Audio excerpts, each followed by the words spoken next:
नमस्कार सम्पूर्णमा आज अनुसन्धान अधिकृतको पाठ्यक्रम सम्बन्धी विषयलाई यहाँ उपस्थित भएको छु र अनुसन्धान अधिकृतमा जम्मा 4 वटा चरणहरुमा चाहिँ परीक्षा हुन्छन्। प्रथम चरणमा भनेको जनरल नलेज र अर्को इन्टेलिजेन्स एप्टिट्युड टेस्ट हो जुन चाहिँ 100 मार्क्सको हुन्छ। त्यस्तै द्वितीय चरण चाहिँ लिखित परीक्षा जहाँ चाहिँ 2 वटा पत्रहरु चाहिँ लेख्नुपर्ने हुन्छ।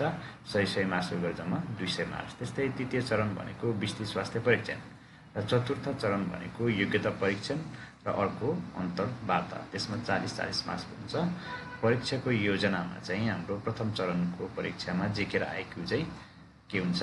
प्रथम पत्र हुन् जुन चाहिँ 100 मार्क्सको 40 मार्क्सको उत्तीर्णका। यसमा हाम्रो अब्जेक्टिभ क्वेशनहरु हुन्छ, एमसीक्यूहरु। त्यसमा 100 वटा प्रश्नहरुको 1-1 मार्क्सको दरले 1 घण्टा 30 मिनेटमा सकाउनु पर्छ। द्वितीय चरण भनेको लिखित परीक्षा।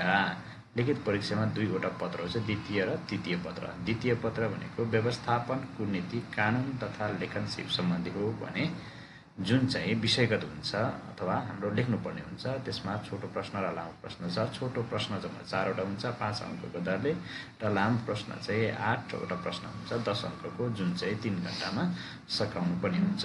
तृतीय पत्र भनेको इन्टेलिजेन्स सेवा सम्बन्धी हो जुन चाहिँ 100 मार्क्सकै 40 मा उत्तीर्णाङ्क हुन् भने जुन विषयगत नै हो। छोटो र लामो प्रश्न माथिको जस्तै 4 र 8 वटा हुन्छ।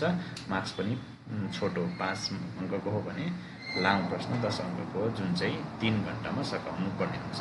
तृतीय चरण भनेको विस्तृत स्वास्थ्य परीक्षण जुन सम्बन्धित तोकिएको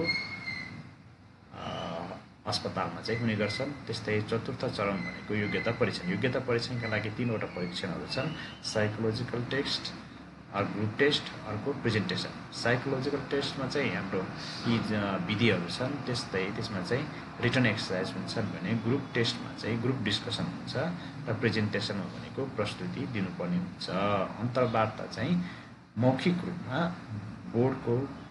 बोर्डबाट चाहिँ अन्तर्वार्ता लिने गरिन्छ।